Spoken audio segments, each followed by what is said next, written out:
এখন তোমরা যারা আমার ভিডিওটা দেখছো নিশ্চয়ই প্রত্যেকেই একটা সরকারি চাকরি পেতে চাইছো, অথবা নিজেদের ক্লোজ কেউ সরকারি চাকরি পাক সেটা চাইছো। তাহলে সেক্ষেত্রে বলে রাখি, চাকরি পেতে গেলে চাকরির পরীক্ষা দিতে হবে এবং সেখানে কি কি পরীক্ষার ফর্ম ফিল আপ চলছে সেটা আগে জানতে হবে। তাই জন্য তোমাদের জন্যই আমি নিয়ে চলে আসলাম মে 2024-এ কি কি সরকারি চাকরির ফর্ম ফিল আপ চলছে তার ডিটেল ভিডিও। এখানে আমি প্রত্যেকটা চাকরির পোস্ট এবং সেখানে তার কি বয়স লাগছে, কি যোগ্যতা লাগছে, কি স্যালারি পাবে, আর তার সাথে সাথে পরীক্ষার প্যাটার্ন কি হবে, কি কি পড়াশোনা করতে হবে সেই নিয়ে কথা বলবো। এবং মে মাসে যা যা চাকরির ফর্ম ফিল আপ চলছে সেগুলো সম্পর্কেও তোমাদেরকে জানাবো। তার জন্য আজকের ভিডিওটা পুরোটা তোমাদেরকে দেখতে হবে। আর যারা আজকে আমার চ্যানেলে নতুন আছো তাদেরকে বলি, চ্যানেলটা অবশ্যই সাবস্ক্রাইব করে দাও এরকম আরও নতুন নোটিফিকেশনের খবর পাওয়ার জন্য আর নতুন নতুন ক্লাস করার জন্য। তো চলো দেরি না করে আজকের প্রথম যে চাকরির নিউজটা সেটা দেখে নেওয়া যাক। তোমরা যারা কম বেশি জানো নিশ্চয়ই এসএসসির নাম শুনেছো, মানে স্টাফ সিলেকশন কমিশন। এই এসএসসির তরফ থেকে প্রত্যেক বছরই একটা ক্যালেন্ডার প্রকাশ করা হয় এবং সেই ক্যালেন্ডারে দেখা গেছে যে এসএসসি এমটিএস বা হাওয়ালদার রিক্রুটমেন্ট হতে চলেছে 7ই মে 2024 থেকে। এবার তোমাদের মনে হবে যে দিদি তাহলে এই যে নোটিফিকেশান, এই নোটিফিকেশানটা কি চলে এসেছে? কারণ 7 তারিখ তো অলরেডি হয়ে গেছে। কিন্তু না, এখনো অবধি নোটিফিকেশনটা আসেনি, যেটা 7 তারিখে আসার কথা ছিল।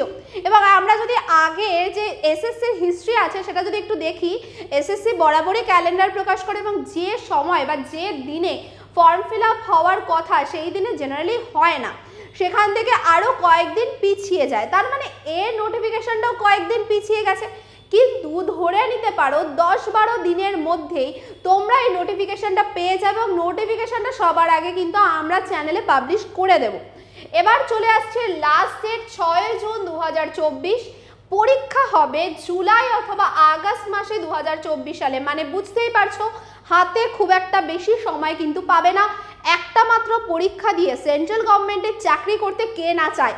তাহলে তোমাদেরকে কিন্তু সেই পরীক্ষাটায় ফোকাস করে পড়াশোনা করতে হবে এবং কিভাবে করবে, কি কি থাকবে পরীক্ষায় সেগুলো আমি এক এক করে বলবো। চলো আমরা দেখে নিই এজ ক্রাইটেরিয়া কি কি আছে। যদি তুমি হাওয়ালদার পদের জন্য এই পরীক্ষাটা দিচ্ছ তাহলে 18 থেকে 27 বছরের মধ্যে তোমার বয়স হলেই হবে। আর যদি তুমি এমটিএস এর জন্য দিতে চাও তাহলে 18 থেকে 25 বছরের মধ্যে। আর এটা হচ্ছে জেনারেলদের জন্য। এছাড়া ওবিসিরা 3 বছরের এবং এসসি এসটিরা 5 বছরের বয়সের ছাড় পাবে অবশ্যই। এর সাথে আমরা চলে আসি কোয়ালিফিকেশন কি লাগছে। 10th পাস, মানে মাত্র মাধ্যমিক পাস যোগ্যতাতেই তোমরা এই চাকরিটা পেতে পারো। তো এখানে আজকে আমি যে চাকরিগুলোর কথা বলবো, যারা মাধ্যমিক পাস রয়েছে তারাও যেমন চাকরি দিতে পারবে, তার সাথে চাকরির পরীক্ষা দিতে পারবে, তার সাথে যারা গ্র্যাজুয়েশন করেছো তারাও চাকরির পরীক্ষা দিতে পারবে। এরকম সব ধরনের পোস্টের কথাই আজকে আমি বলবো। তো ফার্স্ট যেটা দেখালাম এসএসসি এমটিএস, সেটা হচ্ছে 10th পাসের জন্য। এর স্যালারি কীরকম হবে? স্যালারি হবে 20,000 থেকে 52,000। এবার নিশ্চয়ই তোমরা ভাবছো যে তাহলে দিদি এখানে কি কি পরীক্ষা দিতে হবে আমাদের। খুব সোজা, কারণ বাংলায় তোমাদের পরীক্ষা হবে আর একটা মাত্র পরীক্ষা তোমাদের দিতে হবে। এবার কি পরীক্ষা, কি থাকবে তাতে, চলো সেটা একবার আমরা দেখে নিই। এক নজরে দেখে নেব পরীক্ষার প্যাটার্নটা কি কি আছে। প্রথমত বলি, এখানে প্রথম দুটো সাবজেক্ট থাকবে ম্যাথ এবং রিজনিং। এখানে থাকবে 20 নাম্বার করে, 20টা কোশ্চেন দুটোতেই, এবং প্রত্যেকটা কোশ্চেন 3 নাম্বার করে, মোট 60 নাম্বার থাকবে। তাহলে টোটাল আমাদের দাঁড়ালো 120 নাম্বার। সময় থাকবে 45 মিনিট। এখানে কোনো রকমের নেগেটিভ মার্কিং থাকবে না এই দুটো সাবজেক্টের। এবং এই দুটো সাবজেক্ট যারা কম বেশি একটু পড়ে যাবে, কম বেশি একটু প্র্যাকটিস করবে, ইনফ্যাক্ট ম্যাথ তো আমি তোমাদেরকে করাই, তো কম বেশি একটু ভিডিওগুলো যদি পরপর তোমরা দেখো এখানে কোনো কিছু আটকাবে না। আর এই দুটো সাবজেক্ট শুধুমাত্র কোয়ালিফাইং, মানে এখানে তুমি যদি পাস মার্কসটা তুলে দিতে পারো তাহলেই হলো। তোমার বাদ বাকি যে ইভ্যালুয়েশনটা হবে, মূল্যায়ন হবে, সেটা হবে বাকি দুটো সাবজেক্টের উপর। কি কি? জিএ বা জেনারেল অ্যাওয়ারনেস আর ইংলিশ। এখানে থাকবে 25টা করে কোশ্চেন, 3 নাম্বার করে, মানে 75 নম্বরের। টোটাল পরীক্ষা হবে 150-তে। এখানেও থাকবে 45 মিনিট সময়। এই 150-তে যে যত বেশি স্কোর করবে সেই কিন্তু চাকরির দিকে এক ধাপ এগিয়ে যাবে। আশা করি বোঝা গেল যে কোন সাবজেক্টের উপর জোর দিতে হবে, জিএ আর ইংলিশ। জিকে আর ইংলিশের উপর জোর দিতে হবে এবং আমাদের রেগুলার জিকে ইংলিশের ক্লাস চলছে, তোমরা সেগুলো ফলো করতে থাকো আর যা যা ক্লাস প্রয়োজন অবশ্যই কমেন্ট সেকশনে জানাতে থাকো। তো চলো এর পরবর্তীতে আমরা দেখে নিই যে কি আছে এর কাট অফ। যদি আমরা আগের বছরের কথাই দেখি 2023-এ ইউআর এর কাট অফ গেছে 129, এসটিদের গেছে 114, এসসিদের গেছে 127.25, সেম গেছে ওবিসিদের জন্য। এই ছিল এসএসসি এমটিএস এর কাট অফ। মানে বুঝতেই পারছো তোমাদের পরীক্ষা কতটা ভালো দিতে হবে। তো তার জন্য প্রিপারেশন শুরু করে দাও আর আমরা তো পাশে আছি।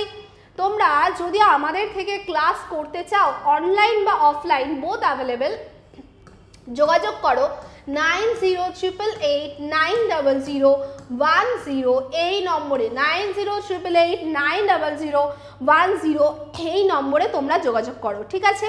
চলো এবার চলে যাব আমি পরবর্তী চাকরির খবরে।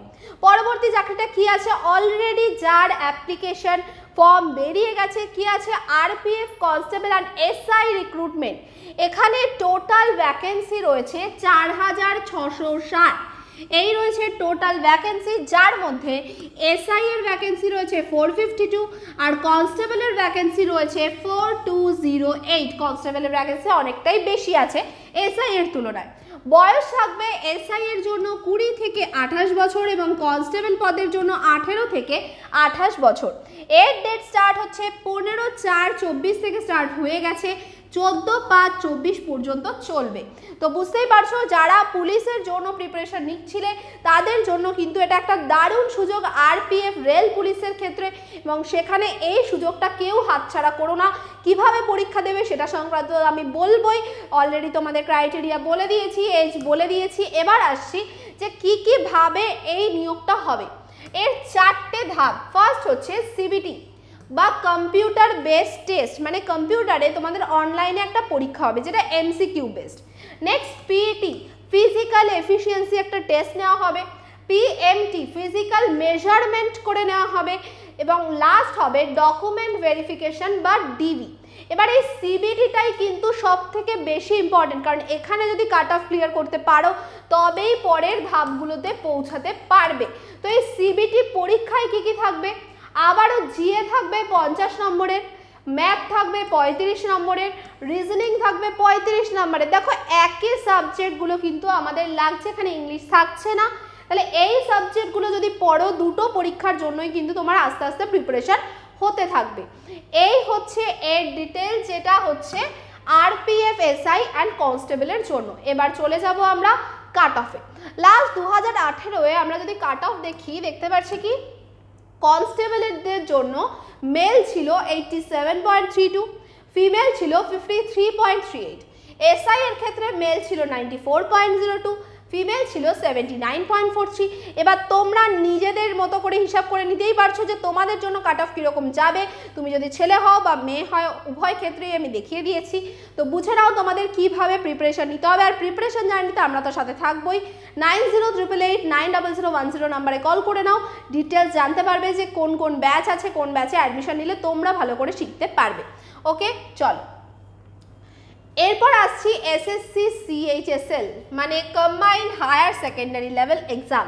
এখানে ভ্যাকেন্সি আছে 3712, পোস্ট রয়েছে DEO or LDC lower division clerk আর ডেটা এন্ট্রি অপারেটর পদের জন্য এখানে ভ্যাকেন্সি আছে। অনলাইনে ফর্ম ফিল আপ হবে 8ই এপ্রিল, এই ডেটটা দেওয়া ছিল। লাস্ট ডেট হচ্ছে 7ই মে 2024, মানে সবে শেষ হয়েছে। যারা ফর্ম ফিল আপ করেছো তারা পরীক্ষা দিতে পারবে জুলাই মাসে। ফিজ রয়েছে 100 টাকা। তো এটাও মে মাসে চলেছে। এর সাথে বলে রাখি এজ ছিল 18 থেকে 27, কোয়ালিফিকেশন হচ্ছে 12th পাস হলেই হবে। সময় থাকবে 1 ঘন্টা, নেগেটিভ মার্কস থাকবে 1/4 করে। এবং এখানে নাম্বার প্যাটার্নটা একটু বলে দিই, যারা ফর্ম ফিল আপ করে দিয়েছো দেখে নাও। প্রত্যেকটা 25 নাম্বার করে থাকবে। জিকে 25টা, রিজনিং 25টা, ম্যাথ 25টা, ইংলিশ 25টা, মানে টোটাল 100টা কোশ্চেন। প্রত্যেকটা 2 নাম্বার করে, মানে 200 নাম্বারের পরীক্ষা হবে। টাইম থাকবে 60 মিনিট। আর নেগেটিভ মার্কিং আছে, মানে বুঝে উত্তর দিতে হবে, 1/4 করে নেগেটিভ মার্কিং থাকছে। এই ছিল এর ডিটেলস। এবার চলে যাব আমরা পরবর্তী পয়েন্টে। কি আছে? নবোদয় বিদ্যালয় 2024। এখানে নন টিচিং পোস্টে অ্যাপয়েন্ট করা হবে 1377 জনকে। লাস্ট ডেট 7 মে। এখানে ফিসটা একটু বেশি, 1000 টাকা জেনারেলদের জন্য, অন্যান্যদের জন্য 500 টাকা। স্টেনোগ্রাফার পদে অনলি 12th পাশেই অ্যাপ্লাই করতে পারবে। আর জেএসএ জুনিয়র সেক্রেটারিয়েট অ্যাসিস্ট্যান্টের জন্য 12+ প্লাস টাইপিং টেস্ট জানতে হবে, টাইপিং জানতে হবে। এমটিএস হচ্ছে 10th পাশে, এটাও আমাদের সবে সবে শেষ হয়েছে। যারা অ্যাপ্লিকেশন করেছো ভীষণ ভালো বিষয়। নেক্সট চলে আসছি এনডিএ রিক্রুটমেন্ট 2024। ইউপিএসসি এই রিক্রুটমেন্টটা বছরে 2বার করিয়ে থাকে ন্যাশনাল ডিফেন্স একাডেমির জন্য, এবং এখানে তোমরা যারা এয়ারফোর্সে যেতে চাইছো তারা কিন্তু এখানে অ্যাপ্লাই করতে পারো। এয়ারফোর্স হোক, নেভি হোক, আর্মি হোক, এরকম জায়গায় যারা কাজ করতে চাও, যারা চাকরি করার স্বপ্ন দেখো, তারা কিন্তু এই পরীক্ষাটা অবশ্যই দাও। এবং এখানে কি আছে? অনলাইন ফর্ম ফিল আপ হবে 15ই মে 2024 থেকে। Online form fill up start হবে 15ই মে 2024, মানে এটা এখনো টাইম আছে। Last date 4 June 2024। পরীক্ষার ডেটও দেওয়ার হয়ে গেছে, 1 সেপ্টেম্বর পরীক্ষা হবে এবং বয়স হতে হবে 17.5 থেকে 19-এর মধ্যে। কোয়ালিফিকেশান 12th পাস বা যারা অ্যাপিয়ার হয়েছে 12-এ তারাও কিন্তু এই পরীক্ষাটা দিতে পারবে। স্যালারি স্ট্রাকচারটা দেখো, 90K, 90,000 টাকা। তো যাদের আর্মিতে যাওয়ার ইচ্ছা আছে তারা কিন্তু এটা কেউ মিস করো না, এই পরীক্ষাটা অবশ্যই দাও। 15 তারিখ থেকে এর ফর্ম ফিল আপ স্টার্ট হয়ে যাবে। তো এই ছিল এনডিএ রিক্রুটমেন্ট 2024, মে মাস 2024-এ যা যা রিক্রুটমেন্টের নিউজ সবে সবে চলে এসেছে সেগুলো সব জানিয়ে দিলাম। এরপরে আরও নতুন নোটিফিকেশন আসলে তোমাদের সামনে নিয়ে চলে আসবো। আজকে এই পর্যন্তই, সবাই ভীষণ ভালো থেকো। Thank you.